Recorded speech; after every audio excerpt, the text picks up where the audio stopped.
name's Eric Brown, and I'm a digital strategist for 5Q Communications. By looking at this, you might say I'm a pothead, but that might have been a long time ago, before I met the Lord. But you can see I have a lot of varied interests, and when I graduated from college, little did I know that I would be talking about online communication, online strategy. My degree was in design and illustration. So I used to like to draw pictures and hang around with a bunch of crazy people that always had clay all over their hands. The art and architecture building in the school that I was at, you could always tell the architect students from the artists because, you know, the artists had to wash their hands before they went to the bathroom. So we always had paint and stuff all over our hands. But anyways, I've had a variety of interests, as I said, and have worked with a variety of disciplines. I've worked with writers over the years, with videographers over the years.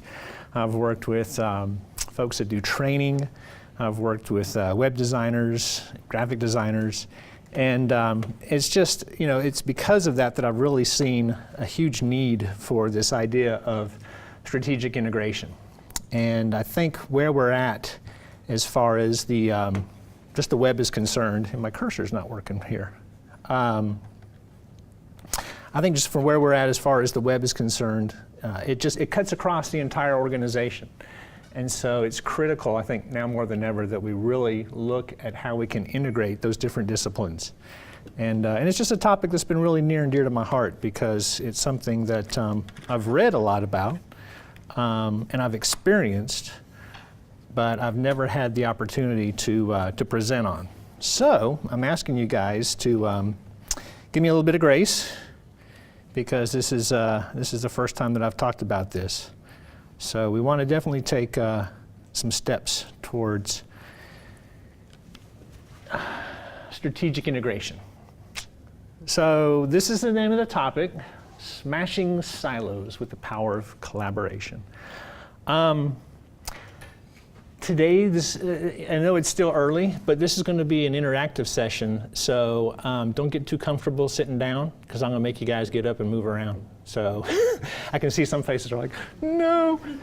It's okay. We're going to have fun. So I know it's still early. Coals, do we? Huh? We don't have to walk on coals, do we? No, although that would be cool, wouldn't it? If you guys didn't hear the story Michael Hyatt was talking about in the keynote, that he went to a Tony Robbins thing, and afterward they took them all out back and made them walk on fire. Yeah, that'd be cool. No, we're not going to do that. Shoot. Huh? Hot coals are not cool. Yeah, exactly. Not cool. So, yeah. So, you know, it was funny. I was looking at the title of this, and it sounds a little violent, doesn't it? Smashing silos. So, like I said, it's going to be interactive, but I'm not going to ask you guys to smash anything, okay? You're not going to smash each other. I had to throw this in here because this is my mom and my niece on Mother's Day. And my niece dared my mom to smash her face into the cake that she made. And she said, I'll do it with you. So there you have it, smashing. So fun stuff. All right, let's get into it.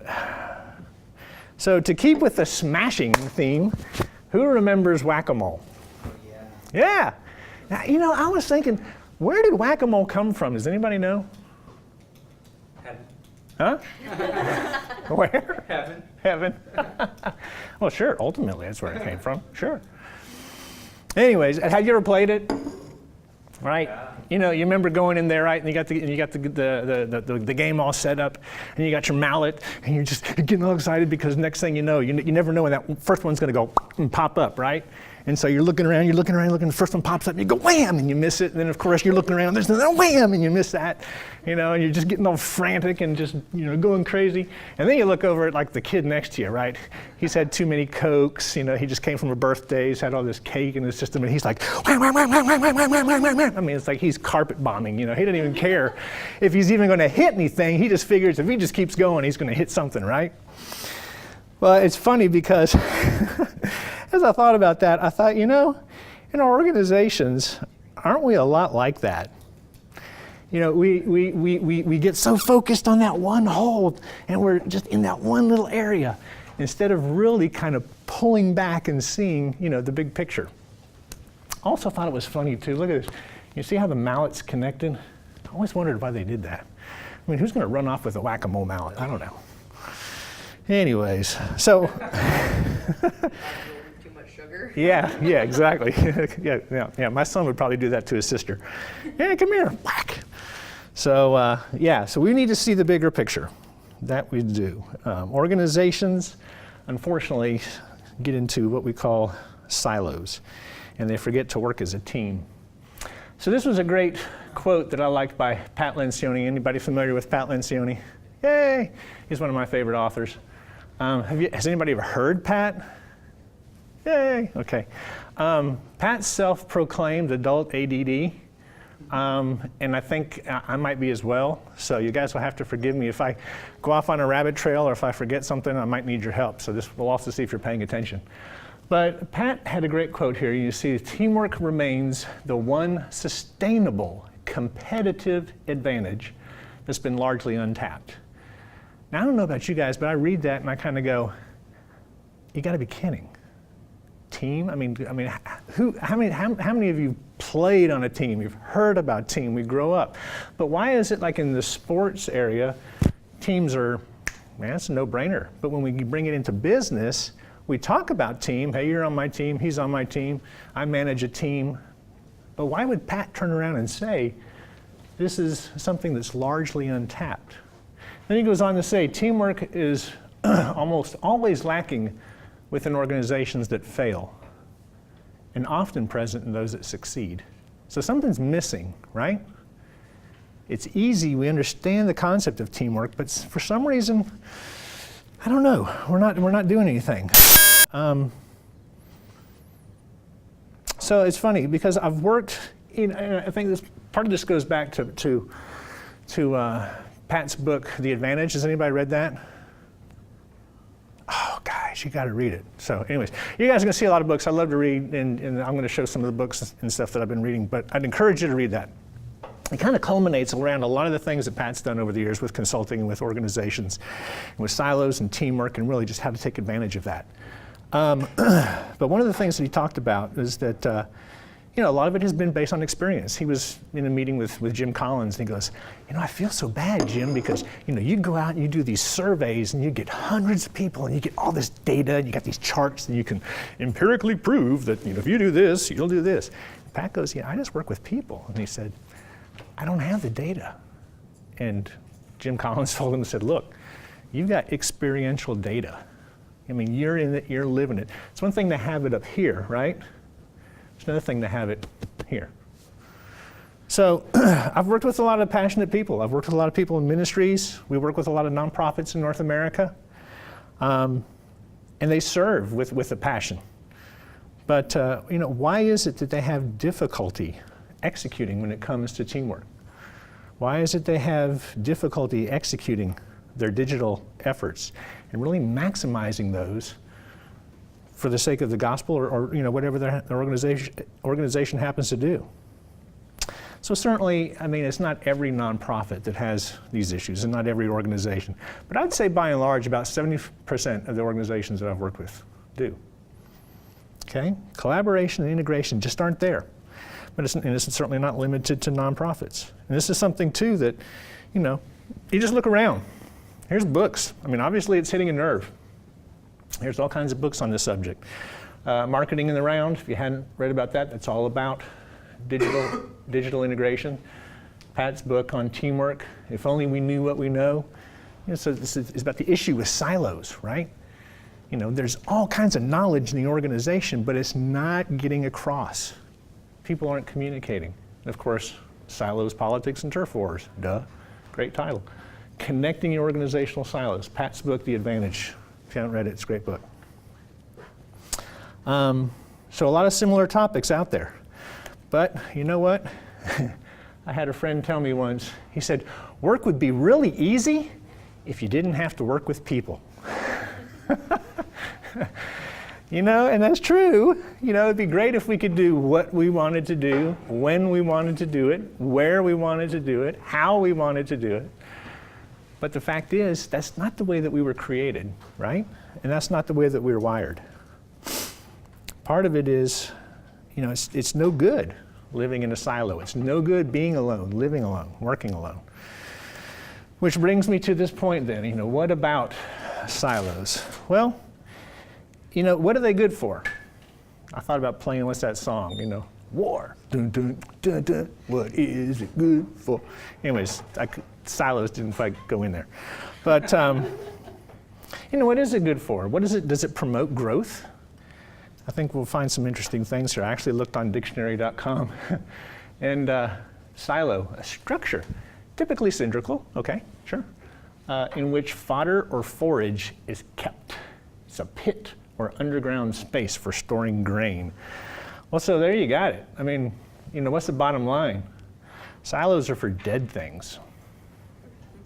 Ugh. I'm sorry, it just kind of gives you the creeps, right? They're not for growing things. And this is, like I said, true in our personal lives. Living alone, working alone, being alone, it's just not healthy. Silos are not healthy. So it's the same for our organization. So here we go. We're gonna get a little interaction. This is our first mantra, if you will. If you want your web ministry to grow, just say no to the silo. All right? Everybody, come on, say it with me. If you want your web ministry to grow, just say no to the silo. Say no to the silo. Good, okay. Or if you're like me and you're just like, that's too much, this gives you context. I just say, no mo silo. Okay? No mo silo. So are there any good things about silos? Well, I will give that, there's concentrated areas of expertise within a silo. There's knowledge sharing that can happen within a silo. But by and large, really not. There's some good results that can happen, but the power of collaborating across, horizontally and vertically, we're just going to learn some more about here. But there's definitely some bad things about silos. So here we look at some of these behavioral issues. Lack of trust. We're going to scrutinize everything that you do because we don't trust you. Okay, we're going to be critical of your work. Or disappointment. You just don't see things the way I do. Why don't you code the way I do? Why don't you like my colors? I'm disappointed. Resentment and bitterness. Well, by golly, if you're not for us, you must be against us. Yeah. All right, and the worst, gossip, backbiting. We're not going to attempt to talk to you, but we're going to talk about you, right? Isn't that what happens? That's the worst. Anybody know who Dave Ramsey is? Yeah. His organization, they have a zero gossip policy. If you gossip, bring your box, you're gone. Which is great. It brings a lot of communication. Well, not the only one to recognize it. Here's Forbes. What did they say? May 2011, silos destroy trust. They cut off communication, foster complacency. What is meant to produce power and control really creates animosity and suspicion. And Paul had something to say about that too, didn't he? This is from the Message, so don't shoot me if you don't like the Message. What we have is one body with many parts, each its proper size and its proper place. Can you imagine the eye telling hand, get lost, I don't need you? Or the head telling foot, you're fired, your job has been phased out. No. Silos, Organizations, let's work together. Then, unfortunately, if you study business, there's structural issues that almost kind of promote this silo-type mentality. The division of labor is obviously tasks that employees do, so we group people by their tasks, right? We group people by their job. It's departmentalization, marketing and PR and writers and communication. And the web designers, you're over in the corner with your crayons, all right? Managerial hierarchy, right? So what that is how big a group do you manage? So that's, we kind of create those little silos. Span of control, right? How many people do you control? How many groups, how many divisions do you control? And then this idea of centralized versus decentralized authority. So these are some of the structural issues that really promote. So, no matter the factors, I think it remains a predominant structural outcome is silos. But it's funny. So what do? We name our silos. Here we go. I'm in the ops silo. I'm in the HR silo. I'm in PR. I'm in marketing. I'm in finance. Hey, if you're lucky, you have a web department silo, or you get stuck in the IS silo. Then what happens? We put a chief over the silo. So now we have our little itty bitty tribes. We have our COO and our CMO and our CFO and our CLO. Now I'm all for structure. I really am. But can you see how in ministries and organizations and nonprofits, this promotes backbiting, red tape, infighting, little kingdom building, this is what I do. I'm really good at it, so I'm going to build my little kingdom. It's my little kingdom. All right. Okay, audience participation. So, Eric, you say. Let's try it again. Eric, you say. Okay, good. What about leadership? Yes. What about leadership? Well, guess what? Leaders are over these areas. They're focused. They'd like to get the job done, certainly. But sometimes you lose sight. Leaders are over these areas. They're looking out for their people, but it really becomes easy to lose sight. So once again, I go back to my friend Pat. I know this is a long quote, but I just love what it says. Even the most well-meaning, intelligent people get distracted and confused amid endless tactical and administrative details that come their way every day. I was talking to Georgia back there, and she's like, I got 1,300 emails in my inbox. And you're probably back there checking email, aren't you? Yay! I hope you're tweeting too. So you get pulled in all these directions, and they pursue seemingly worthwhile agendas, right? Under the assumption that their effort's the best for the organization as a whole. It's well-meaning, okay? Oh, me. So how do you see allowing silos in an organization? Or can you see that this really becomes a strategic issue? It really does. So if it's not handled at the leadership level, then it's probably going to be dealt with in some other way. Or it's not going to become a reality. So we talked about this session being interactive. Woohoo! Here we go. All right, here's what I want you to do. Guess what we have in the room today? Silos! You're right. Look, here's a silo, there's a silo, there's a silo, here's a silo. So here's what we're going to do. You guys are going to have to get up. You're going to have to, everybody, I'm not sure about this. Okay, move in together. Come on, work with me, guys, because we need some outcome here. This is being videotaped. Show that you worked with me, please. Or they won't ask me to come back. So I want you guys to come together in the middle, move towards the middle, move towards the center. All right.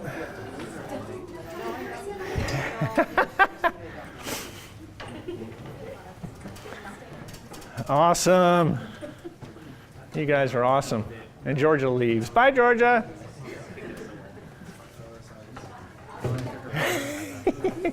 Come on, come on. You guys in the back row, you can participate too.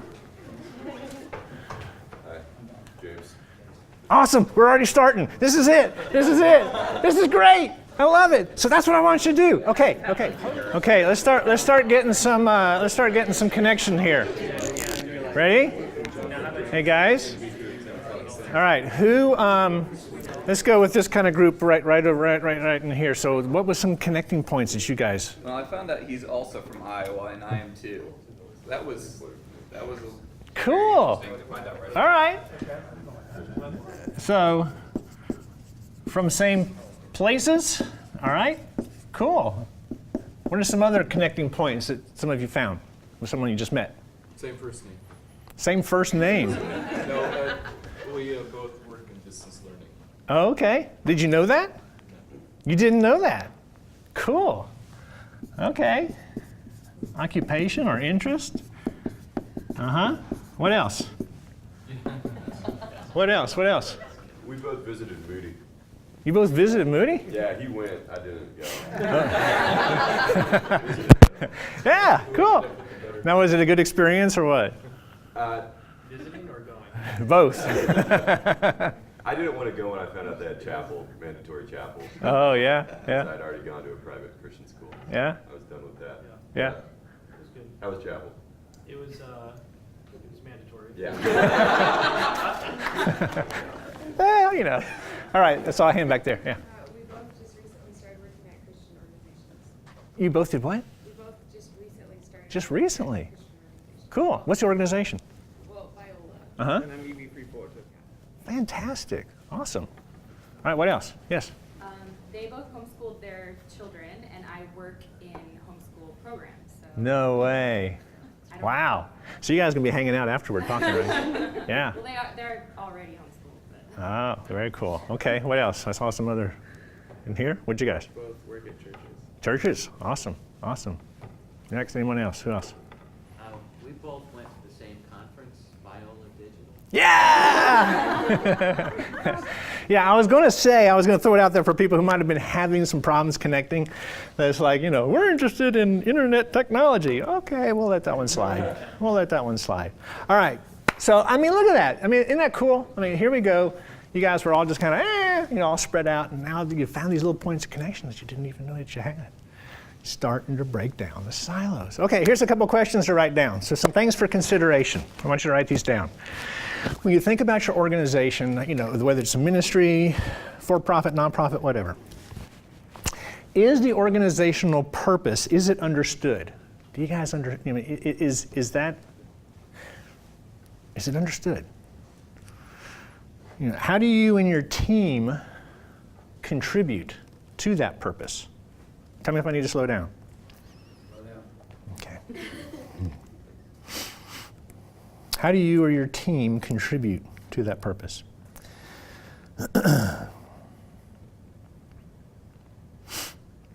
Are the priorities clear?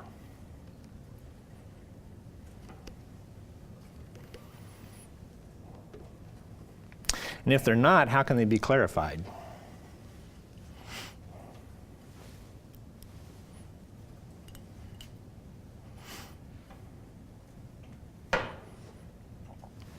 And if they are clear, then how can they be communicated throughout the entire organization?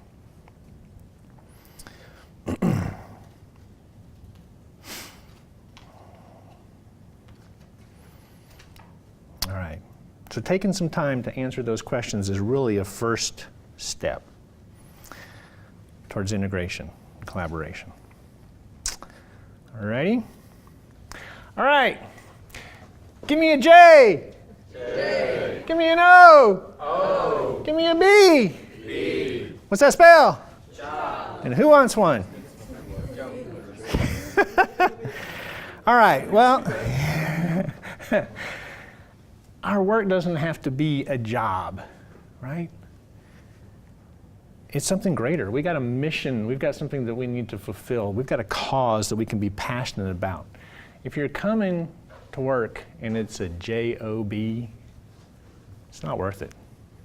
Life's too short. So we got to break down the silos, work together, right? God's purpose for your life, for the ministry that you work with, for the job that you're in, is greater, right? And unless we recognize that purpose and work towards that, organizations are always going to fall short. So I'm for integrating, bringing things together, uniting around a purpose. I'm for collaborating, cooperating willingly towards a godly cause. And when we look at it that way, it's not, integration as far as this kind of, well, let's just get all these different silos and let's just smash it together and it'll be this amorphous blob. It's not that. And it's not collaboration in that, well, tell me what you're doing. Why are you doing that? When are you doing it? When's it going to be done? You just say, nitpicking. A little side note there. Anybody know where the term nitpick came from?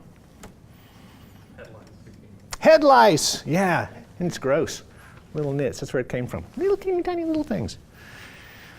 Unfortunately, we had that experience last year at our house. Woohoo! It was no fun.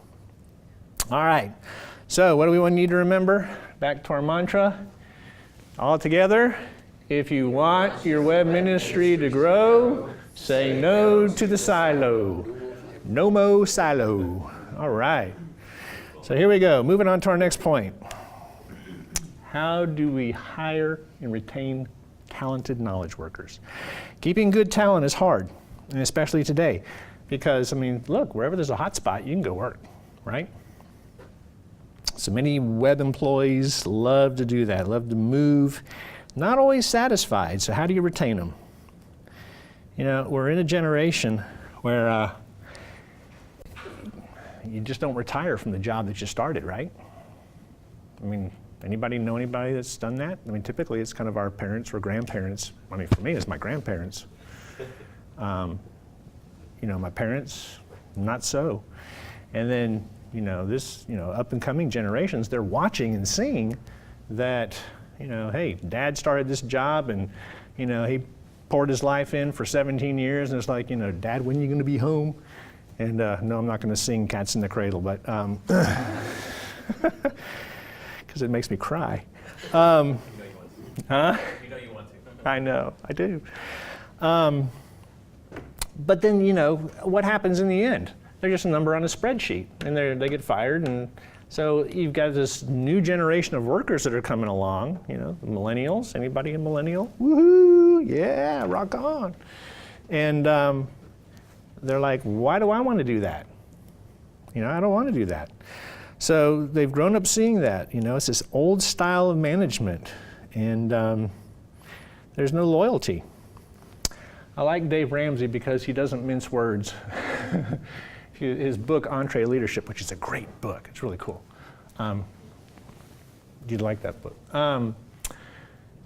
Do you know why most employees aren't loyal to their company? Duh, because the companies and leadership aren't loyal to them. And that's so true. It's unfortunate. So who's heard of Tim Elmore? All right, so Tim Elmore wrote this book, Generation IY. And he's talking about IY because it's the later born millennials, those kind of born after 1990. And he sees a real uniqueness between what he calls IY and Y. And for those of us that are in the marketplace, whether we're in teaching or ministry or whatever, this is a great book and really helps you get an understanding of some of the things that generation is going to be going through. But he makes several predictions, especially about the workforce. And he makes these 8. He said he had more, but he made 8 here. And this is something to think about because Generation IY is going to be entering the workforce over the next 15 years. So here's what he says. 8 predictions. They're going to job hop in search of the perfect career because they've seen what happened to their parents. You know what? They don't want a job. They want a cause, okay? They're going to innovate in the use of technology, right? I mean, they're coming out, with technology in hand. Look, Mrs. Brown, it's a boy with an iPhone. Waves of depression and disappointment in the workplace. Well, why? Well, because here's a generation that has grown up and no's not been in the vocabulary a whole lot. So you get out there in the workplace and you hear no, and it's not a fun thing to hear. They want parent involvement. Does that mean mommy and daddy's going to come to work with you? No, but they want to interact with their parents and get feedback. Now, a couple of people raised their hand and said, yeah, they were familiar with the book, and a couple said they're millennials. What do you guys think about that? Here's the first 4 of Tim's 8 predictions. Does it ring true, or would you guys push back on that? Yeah, especially the job hop in search of the perfect career. Yeah. Not being in the same job for 15, 20 years. Yeah. And not even being in the same job for very long. Yeah. And just going from one thing to the next better thing and thinking that you will keep going and the grass is always greener on the other side. Yeah. Learning what you can and then moving on to the next life, most definitely. Yeah. Are the rest of you guys hearing that? What's the argument for number 4? I'm sorry? What's the argument behind number 4? It's not so much an argument, it's a relational aspect. Just having that parental involvement, wanting some feedback, yes, talk to them. Well, I work with college students. Yes. The parent involvement's been very evident. Yes. On the university campus with texting. I mean, Oh my I gosh. went to school. Yes. I talk to my parents maybe once, twice a week. Yeah. But there's an ongoing, constant communication with mom and dad. Yeah. And that's, I think, where you're seeing it transfer into the workforce. Yeah. That way. You've heard of the helicopter parent, right? You know, the one that hovers around their child.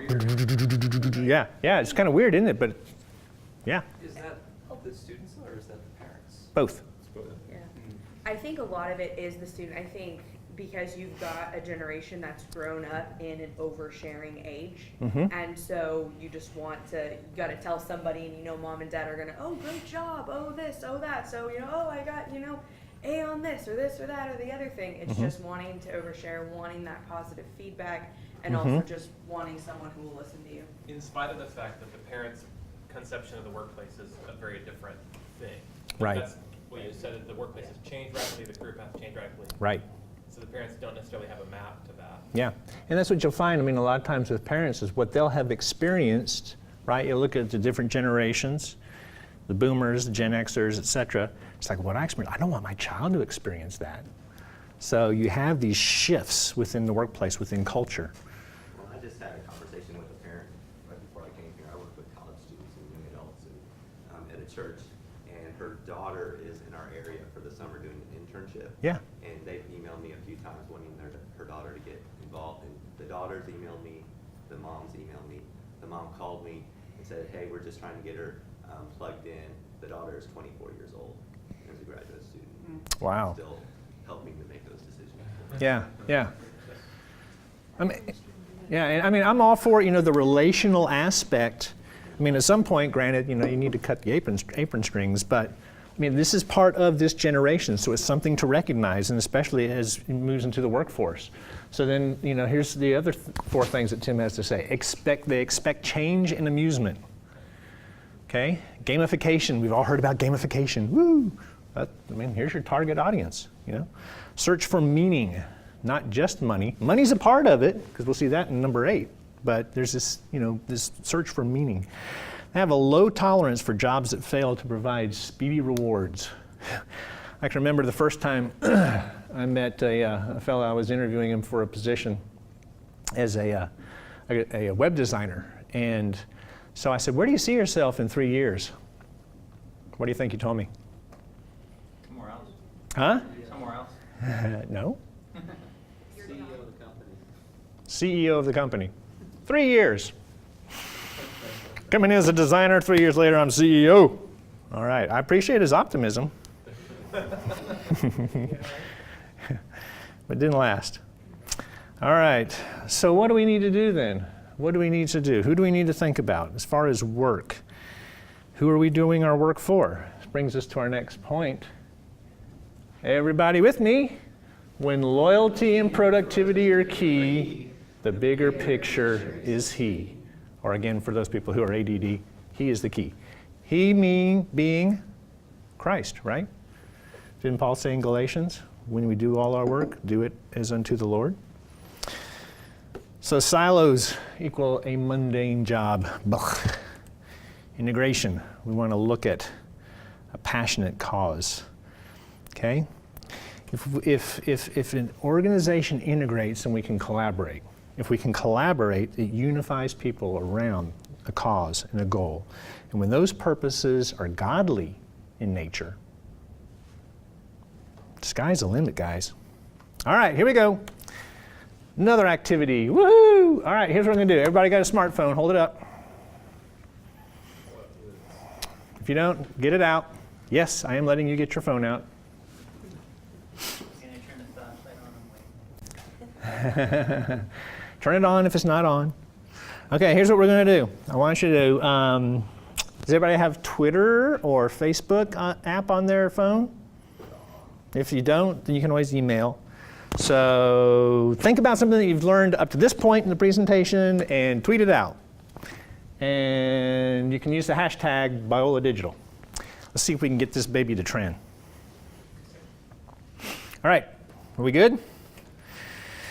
So let's look at an example then as we start talking about collaboration. Who's familiar with Mother Agency, New York City?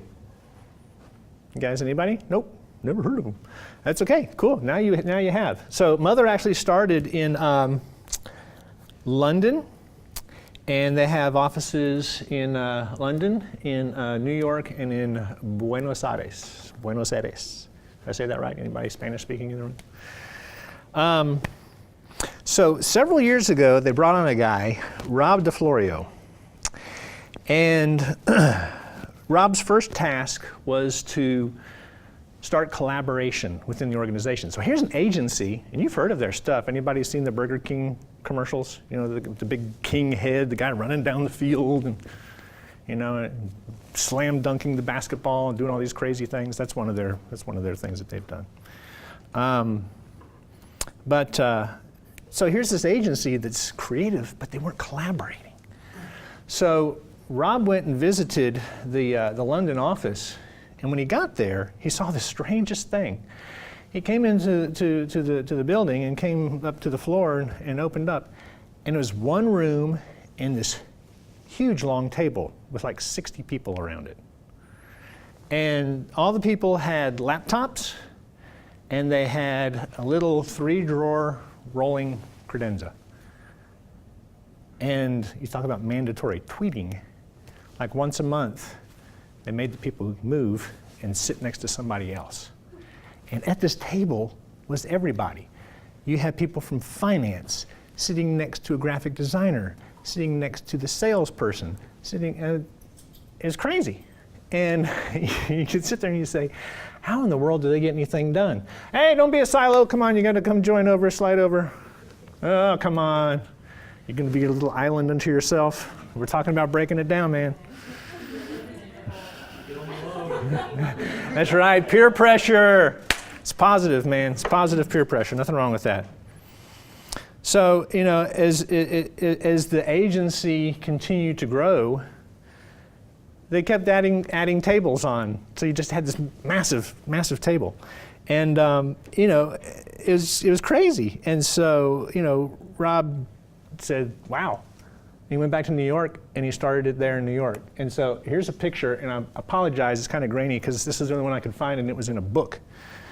But you can see, I mean, there's like, I can't remember, I counted, there's like 14 people down each side. This is like, this table here sits about 30 people. And, you know, he had an interesting quote. You know, DeFlorio said, when things go wrong in most companies or departments, he said it's usually because people start thinking that they're the only thing in their job.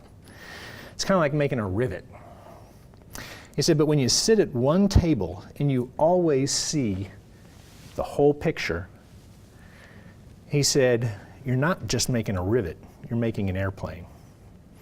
So this environment fosters better understanding of the bigger picture. You're all in it together, you can see what's happening. And, you know, you're gonna have some people that kind of old school and come in and go, what in the world is going on? You know, I need to have a private conversation here, and I can't do that because I got, you know, Susie over here and she's chatting away, and I've got Bobby over here and he's doing this. But yeah, you're gonna have some naysayers, but interestingly enough, when they bring in new generation workers, they walk into the room and they go, cool, and they just sit down and just get going, put on their little earbuds and they're rocking. So the philosophy of the table has turned some naysayers into some of their biggest advocates. And here's another organization that's done that. Anybody heard about the website howaboutwe.com? It's kind of a dating site. I mean, it's got for singles and for couples. But anyways, I mean, here they are. They're doing the same thing. So back to our friend Tim. In another chapter in his book, he talks about the unique influence of millennials, right? And 6 ways to keep IY in the workforce. So here's number 1. Fostering friendships and teamwork, okay? IY has a lot of peers, a lot of, you know, affiliations. And so fostering that, harnessing that is huge. The next one is provide a purpose, right? Help them see and understand how their work makes a difference in the larger picture. Okay? Offer flexibility and options. Okay, this is providing options for where they work, how they work, when they work. You know, coffee shop is a new office, right? Valuing volunteerism. Offer opportunities for them to make a difference, right? I mean, they want to make a difference. They want to believe in something larger, right? They want to make a contribution to the world and to your organization. Challenge them to change, with change. I mean, this generation has a ton of energy, so use it. I mean, that desire for new things, use it. Number 6, make the most of their strengths. Look at this guy, man, he's multitasking. I love it. And over here, he's checking his phone. Got the old style flip phone. Old school, he's going old school. So, you know, be intentional about the tech savvy generation, you know, confident in what they have to offer. And remember, with the bigger purpose, what is it? When loyalty and productivity are key, the bigger picture is he, right? We don't want to lose sight of what we're doing is for the Lord. It's not for us, it's for him. All right, now we're starting to turn the corner here. So, Can I ask a question? yes, about this please. slide? Yes. Can you go back one? Yeah. My memory doesn't work. This one? Yeah. Yep. I want to make sure I'm understanding why loyalty and productivity necessarily keep us focused on God. It's a great question. What do the rest of you guys think? Because loyalty and productivity could keep me easily focused on my personal success. Sure they could. Mm-hmm. Yeah, honestly, that's where I degenerate to most of the time. If I'm being loyal and productive, I'm usually thinking about how I'm personally succeeding. Mm-hmm. Yes. Maybe like more in terms of integrity, like in terms of letting God dictate the kind of employee that we are. I don't know, that's what it makes me think of. Does it? Okay. Yeah. I think it's because you're doing something for someone else. So you're doing something, trying to be productive, and it's not inward focused, it's outward focused. Mm-hmm. And so, obviously, anytime you're, helping others and things like that, the bigger picture is going to be, service to others, basically. And so it takes service of yourself. Mm-hmm. Mm-hmm. I mean, if that's implying that your service is towards the Lord. Good.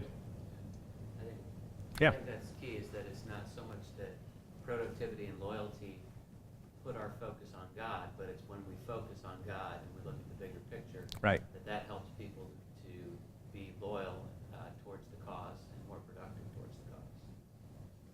Well said. I Yeah. think I read it more with an if rather than a when. Okay. Yeah. If loyalty and productivity are key. Or maybe swap it around and say when the bigger picture is he, Yeah. loyalty and productivity are key. Maybe Yeah. Yeah. That's good. That's good. I'll have to do that. I'll go back and switch it around. Yeah. Good. Good discussion. All right. So we turn the corner? Sound good?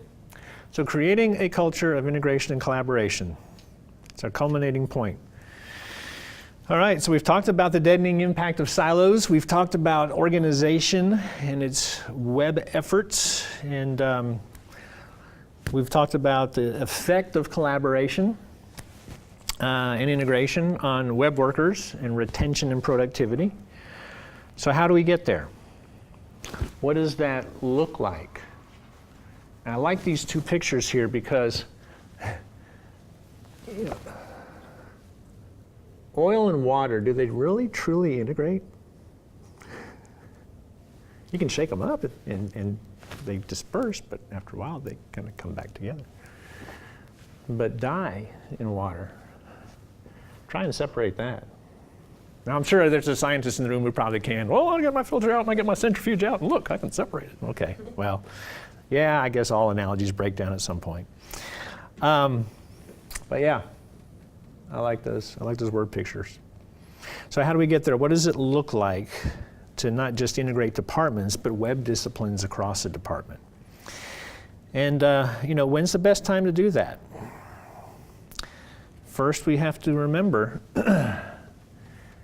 it's not a one-time thing, it's a process.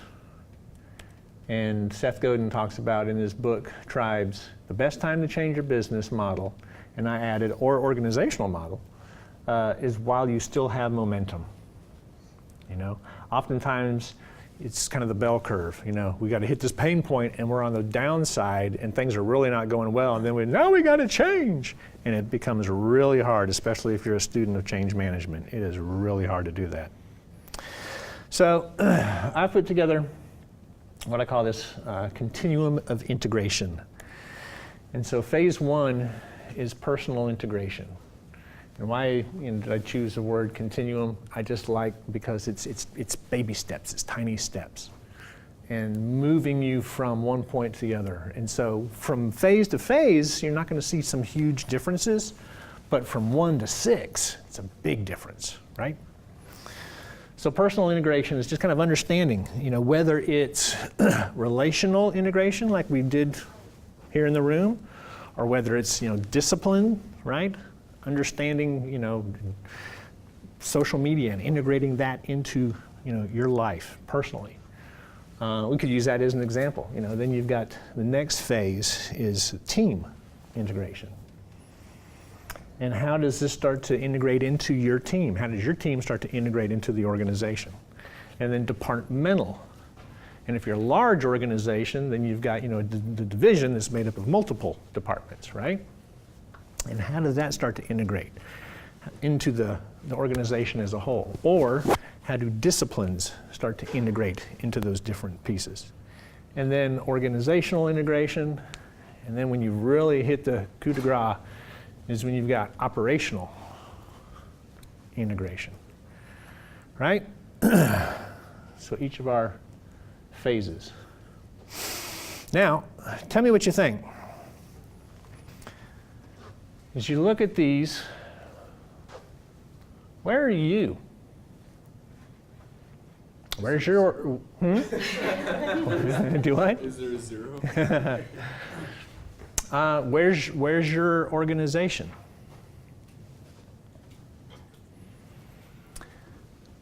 With a lot of the organizations that I've worked with, a lot of them are right around here.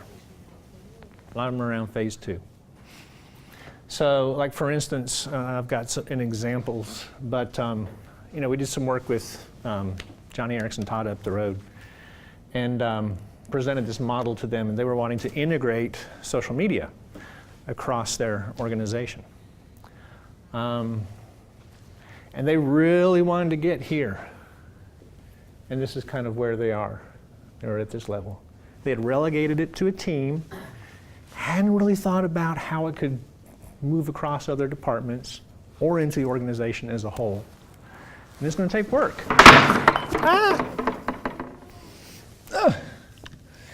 So that's a little bit of excitement. So it's going to take some work. But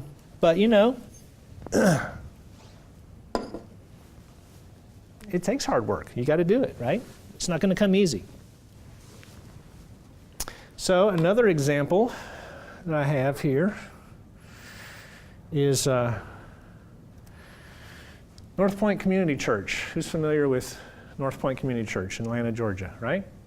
So you guys have probably heard about North Point. Well, Andy Stanley, my wife and I had the privilege of working with him at a point when he was down at First Baptist downtown. And Andy actually married my wife and myself.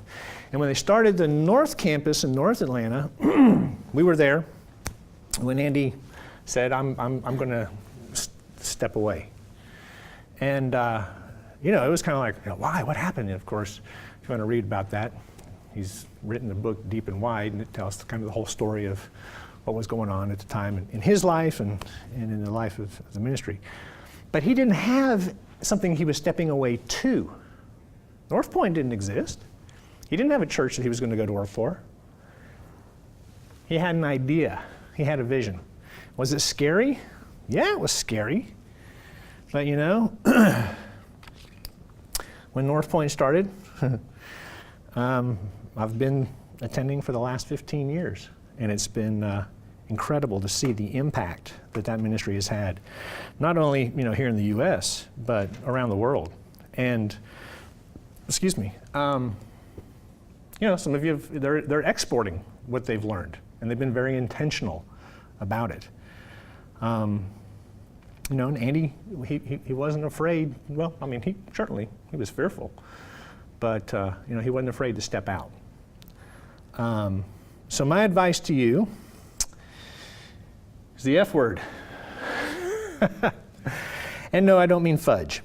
Of course, you might be tempted to eat some if you're nervous, but I'm talking about fear. Don't be fearful. Okay? What are you afraid of? You think about this integration. Oh, what's my boss going to think? Yes? I haven't read the Andy Stanley book, but now I'm assuming from the context that you're saying that he left his church because it was highly siloed and he wanted integration? That's part of it. Andy had a vision for ministry that was different than the church that he'd been attending. He wanted to make a church that was, not for insiders, but was for outsiders. And I mean, unfortunately, there's a lot of churches, not only in Atlanta, but in the U.S. that, are pretty insider-centric.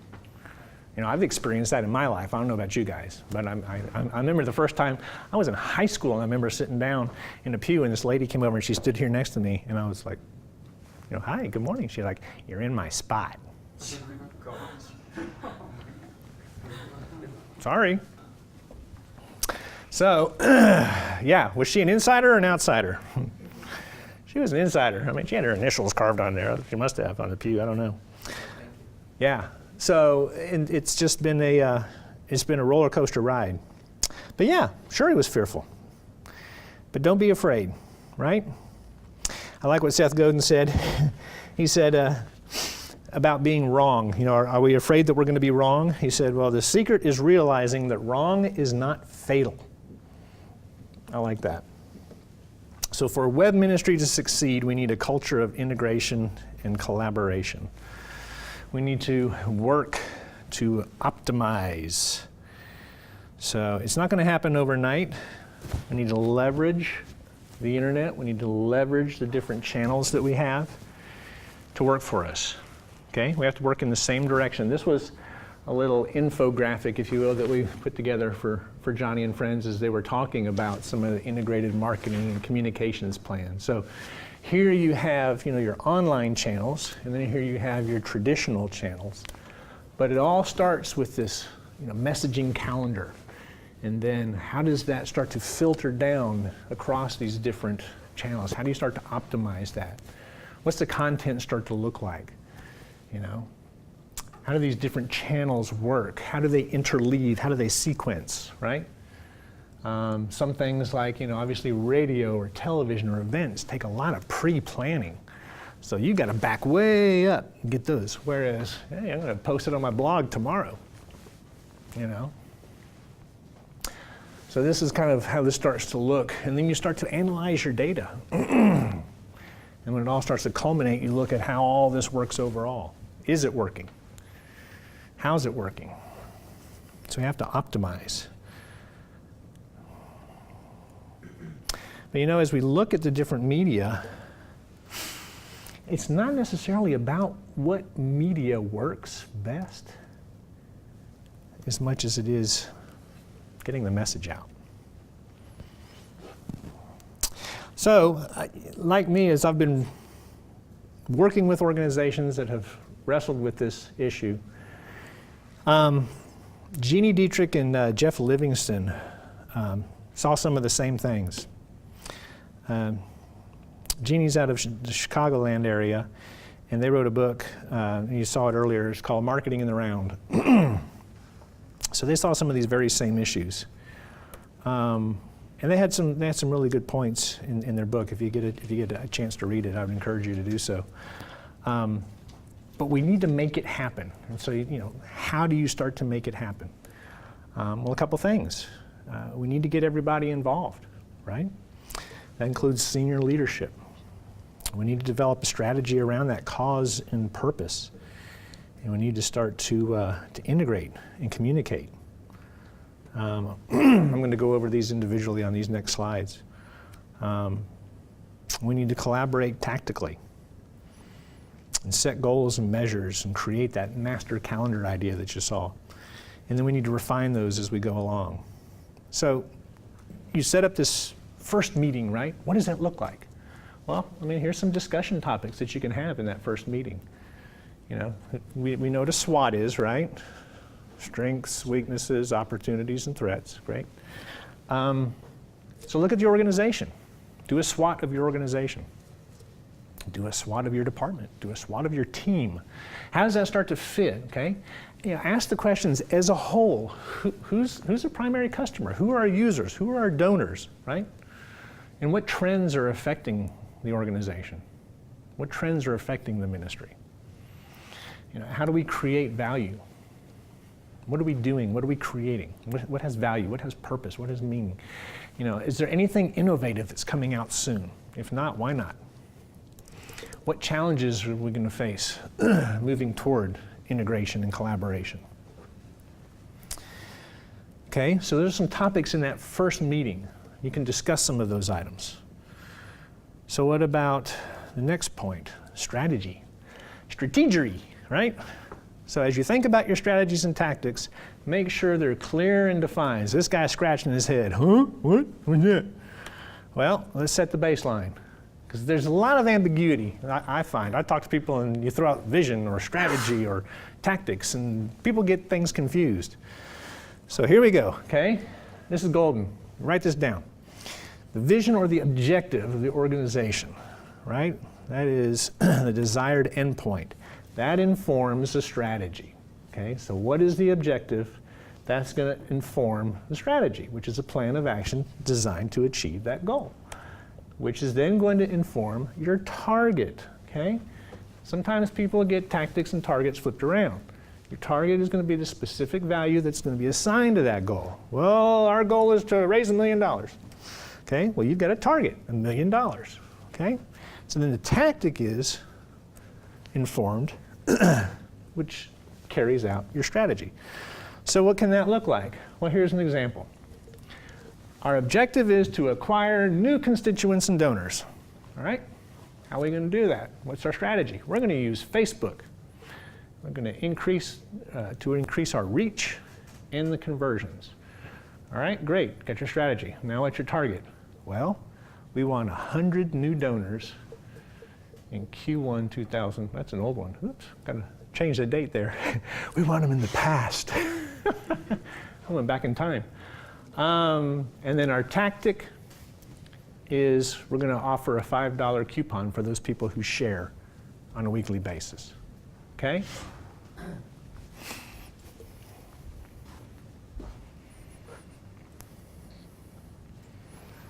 Next, we want to collaborate, right? So we have our first meeting. We start to set our strategies. Now we start to collaborate, okay? How can marketing play into the plan?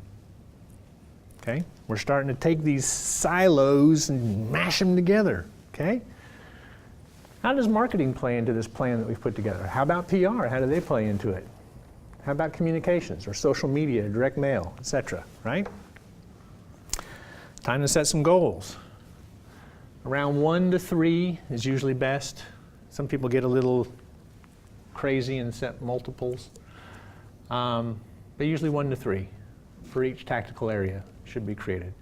And so then the goals need to support and complement each other, not pull apart, right? Because that's often what happens. Well, this is my goal and this is what I'm held accountable for, so I'm going to do it. Well, that's where it goes back up to leadership, and that's where it's got to change. Know the pros and cons of each channel and what they're doing and what they bring to the table. And we showed earlier this idea of the master calendar, right? So you're putting this all together. You got these departments, you got these teams, you got these different disciplines. You got to sequence your efforts. Okay? Evaluate and what needs adjusting. Right? We need to determine which tactics to lead with and to support and which one to interweave. So as you're looking at your calendar, you're looking at creating your content, what are you going to lead with? What's going to make sense? How do you want to bring people into that funnel? Do you want to use, radio and direct to reach a broader audience and then start to kind of shave that down as people come to you? Which supports the other, right? So on radio, go to the website, see the hashtag, right? Which ones kind of interweave and work throughout? So then we continue to refine as we go. It's beautiful today as far as reporting. I mean, it used to be you'd have to finish something and, at the end of the month, you'd get your data and you'd kind of chunk it all down and to see how you were doing. How did we do last month? Man, you can look at it the next day and you can get results. So start looking at that. Our reporting in the digital world is awesome. We don't have to wait. So review your results and evaluate what's needed and adjust and then communicate that to the team. Communicate that across, communicate that up and down. All right, so what does integration look like when it's done right? Well, we've got horizontal integration, vertical, that I've talked about, internal, external, and data-driven. What are those? Horizontal is across those business functions as you're integrating. Finance is like, finance and sales. Okay? You're all conscious of how the decisions that you have, the decisions that you make are affecting the customer, are affecting each other. Vertical, what's this mean? Well, this is like, what are the web objectives supporting your ministry, your organizational goals, missions, and objectives? Okay, do you have strategies that support that? Internal, so this is communication, right? Keeping everyone informed, keeping everyone motivated. External, this is where it gets a little bit tricky.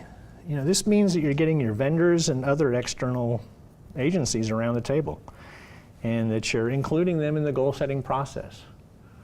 We worked with a large ministry in Chicago a couple years ago and said, love the work that we've been doing with you guys, but how come you're not getting all your other vendors together? Because they worked with a group that did direct mail.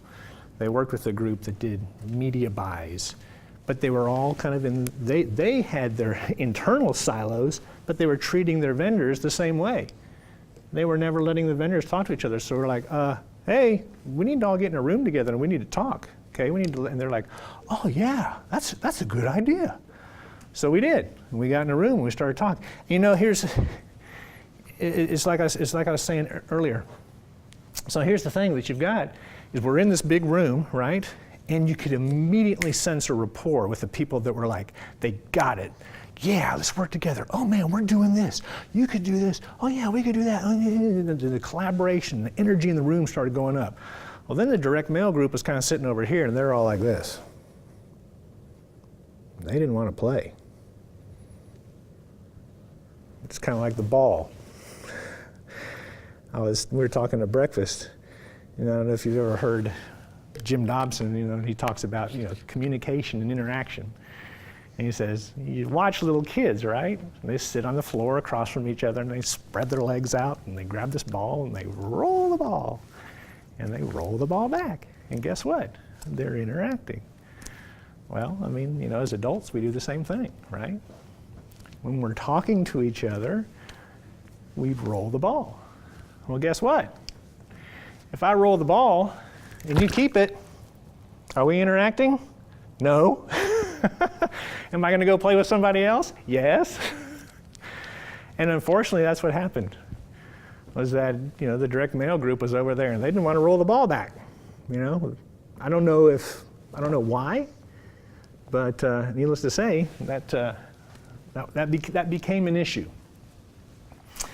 And I don't know how that got worked out. But it's sad that What do you do in that case when there's a individual or department that doesn't want to work with yeah. another one? I mean, how do you solve the problem? Yeah, yeah, and that's where it takes work. It really does. It takes time and it takes work. Yeah, when I was working for a ministry, I was over the web, but I was working with international, and we were doing stuff, with multiple languages. I was working with a product division, and we were doing cross-promotional products and web-related products and interactive products and hard and soft and all kinds of these different products.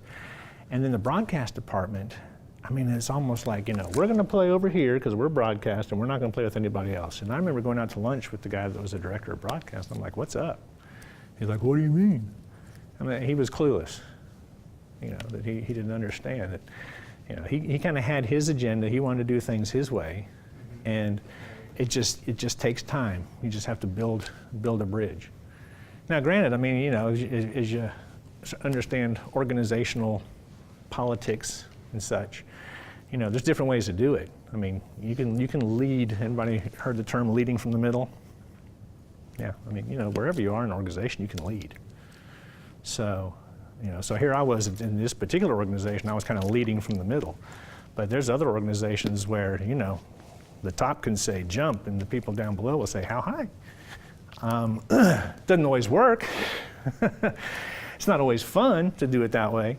It's more fun when you've got a collaborative environment and everybody's working together. So it takes time.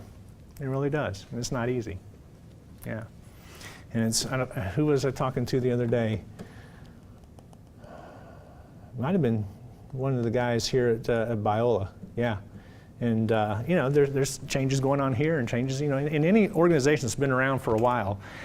Sometimes it's just like, the Titanic. You got this teeny little rudder, and you're trying to turn the Titanic on a dime. It just takes time. So it does, yep. Good question, thanks. So integration and collaboration is key. It almost never fails because it's implemented early.